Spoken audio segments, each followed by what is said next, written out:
Selamat pagi Bapak Ibu Saudara yang terkasih dalam Tuhan. Berjumpa lagi kita dalam program Sarapan Rohani GNH pada hari yang cerah ini, Senin tanggal 27 Januari 2025. Kita di tahun yang baru ini tetap memiliki keinginan yang sama, yaitu menjadikan firman Tuhan sebagai dasar yang hidup dalam keseharian kita. Sebelum kita merenungkan kebenaran firman Tuhan, mari kita satu dalam doa.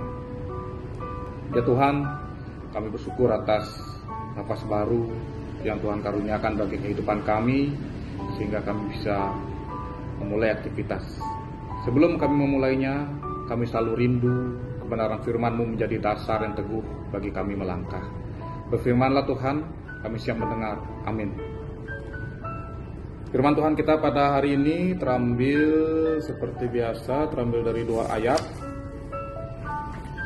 yaitu dari Mazmur 65 ayat 6 dan juga 1 Yohanes 5 ayat 14. Dengan perbuatan-perbuatan yang dahsyat dan dengan keadilan Engkau menjawab kami, ya Allah yang menyelamatkan kami.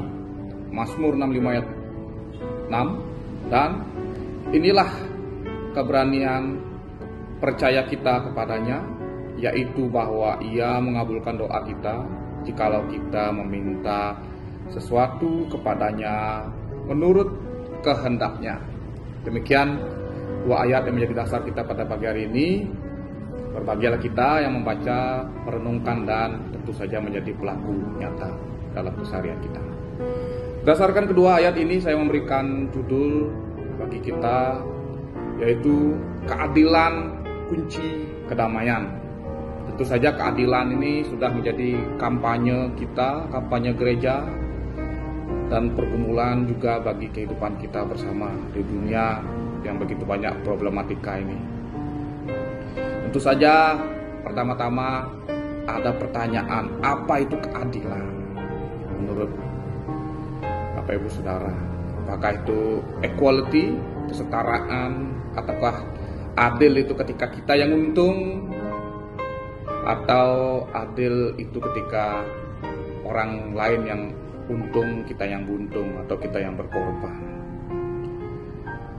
Lantas ada lagi pertanyaan, apakah kita sudah berbuat adil terhadap sesama, dimulai dengan keluarga kita sendiri, pasangan, anak atau orang tua kita, atau sudahkah kita diperlakukan adil oleh orang lain, terutama orang yang terdekat atau keluarga kita sendiri? Lantas bagaimana mewujudkan keadilan sesuai dengan kehendak Tuhan? Tentu saja bukan saya yang menjawab ya, tetapi 2 ayat yang sudah kita baca bersama. Ketika kita mencoba mendalami dari Mazmur yang pertama, itu adalah nyanyian syukur Daud karena begitu banyaknya berkat yang Tuhan berikan. Berkat yang diberikan kepada Daud itu bukan hanya kejayaan, kemegahan, kekuasaan ya, tetapi dia juga bersyukur karena ketika dia berdosa, ketika bangsanya, rakyatnya berdosa, Tuhan masih ngasih kesempatan untuk bertobat. Bahkan ketika ia mau dekat kepada Tuhan, Tuhan memberkatinya dengan berkelimpahan. Itu yang disyukuri Daud. Jadi bukan yang enak-enak saja, tapi dia ingat kalau dia adalah orang berdosa yang masih istilahnya bangpur ya Tuhan gitu. Itu yang menjadi hal yang bisa kita garis bawahi. Dan kedua dari 1 Yohanes ini adalah ajakan Rasul Yohanes untuk umat Tuhan supaya berani beriman dan jadi saksi Kristus. Bagaimana mewujudkannya? Bukannya berarti mengeluh-ngeluhkan, Yesus Tuhanku, kamu harus menjadi orang Kristen gitu istilahnya, atau kamu salah, saya benar.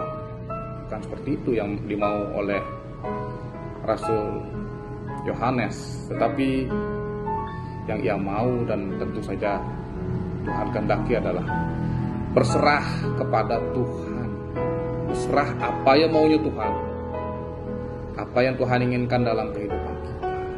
Lantas ketika kita mengaitkan ini dengan realita kehidupan kita, ketika kita ingin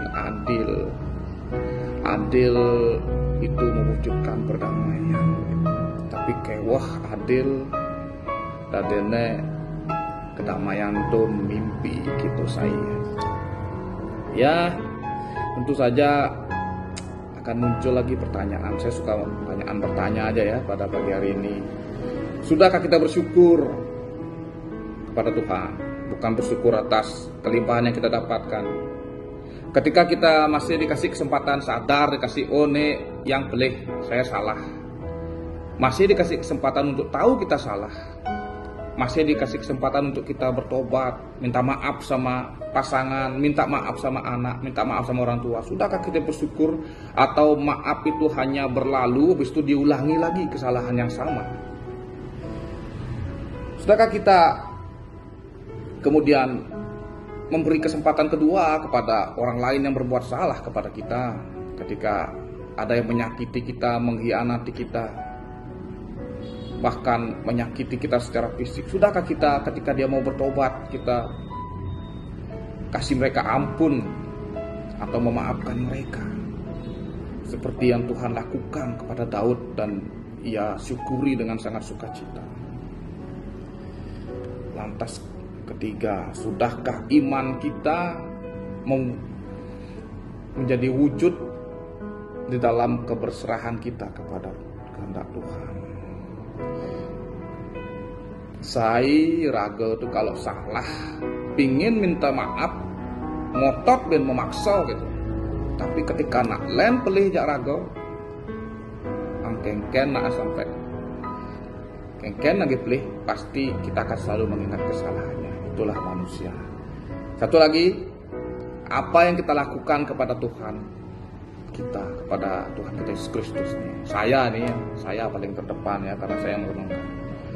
Sering sekali kita meminta, tetapi jarang sekali kita mau yang terjadi itu sesuai dengan kehendak Tuhan, tetapi sesuai dengan keinginan kita. Kita berdoa minta A sampai Z. Siapa yang kita mintain? Tuhan kan? Sama juga kayak kita kalau kita dimintain sesuatu sama orang lain. Apakah kita selalu mau memberikan apa yang orang itu minta, atau kita memberikan apa yang mau kita berikan kepada orang lain tersebut? Begitu juga lah Tuhan. Seringkali kita hanya minta, tetapi kita lupa, jadilah kehendak. Saya masih di doa Ton, jadilah kehendak Tuhan, tetapi pada kenyataannya kok begini Tuhan, ketika tidak sesuai dengan apa yang kita mau. Jadi dari apa yang coba kita renungkan bersama-sama, pertanyaan-pertanyaan yang coba saya berikan dan Bapak Ibu Saudara jawab sendirilah masing-masing dalam kehidupan sehari-hari. Apa yang kita dapatkan? Bagaimana adil itu? Adil itu ketika kita memberikan kesempatan. Keadilan itu terwujud dalam interaksi dua arah. Ketika kita mau memberi diri kita mewujudkan keadilan, maka kita juga harus mau mendengarkan orang lain. Kita harus punya empati kepada orang lain. Kita harus punya simpati kepada orang lain. Apa yang mereka alami. Janganlah kemudian keadilan itu berubah menjadi penghakiman, karena penghakiman itu adalah wewenang Tuhan, bukan wewenang kita. Dan tentu saja bagaimana adil? Adil adalah ketika kita meminta kepada orang, teristimewa kepada Tuhan.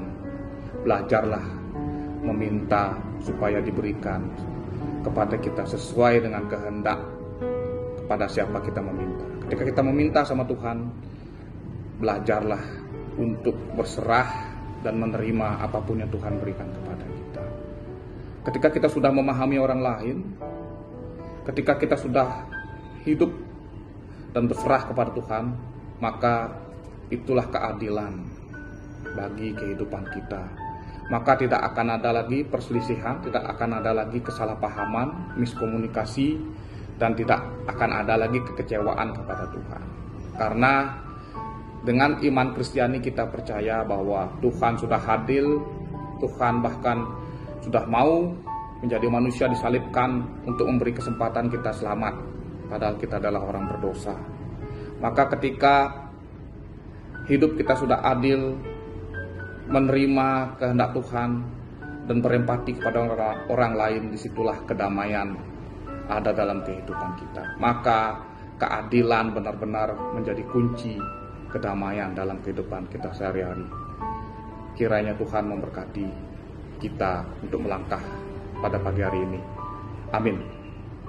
Mari kita dalam doa. Kami bersyukur atas penyertaan tangan-Mu, atas firman Tuhan yang mengajarkan ketika kami ingin keadilan, kami harus mewujudkan dengan sikap empati pada sesama, dengan saling mengampuni seperti yang Tuhan lakukan, seperti yang Daud syukuri, dan juga berserah kepada Tuhan, sehingga hidup kami akan menjadi hidup yang penuh dengan damai sejahtera Tuhan. Biarlah kasih karunia dan damai sejahtera dari Tuhan kita Yesus Kristus memberkati, menyertai, dan menginspirasi keseharian kita hari lepas hari, kekal selama-lamanya. Amin. Selamat beraktivitas, Tuhan Yesus memberkati. Semangat.